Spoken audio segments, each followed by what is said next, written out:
Fino payment बँकेची सेवा या दिवशी राहील बंद. मोठी अपडेट. फिनो पेमेंट बँकेचे फिनो स्मॉल फायनान्स बँकमध्ये रूपांतर होत असून फिनो पेमेंट बँकचे सर्व व्यवहार देवाणघेवाण 3 दिवस बंद राहणार आहे.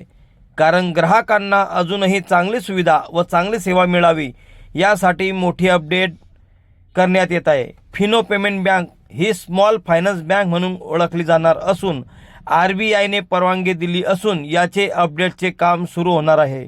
यामुळे दिनांक 8 जानेवारी 2026 10 PM ते 10 जानेवारी रात्री 12 वाजेपर्यंत फिनो बँकेचे सर्व व्यवहार बंद राहतील. तसेच UPI व्यवहारही करू नये. त्यामुळे कस्टमर व फिनोच्या सर्व खातेदारांनी घाबरून जाऊ नये. कारण अपडेटचे काम सुरू असल्याने हे व्यवहार 3 दिवस बंद राहणार आहे. तरी बँकेला सहकार्य करावे.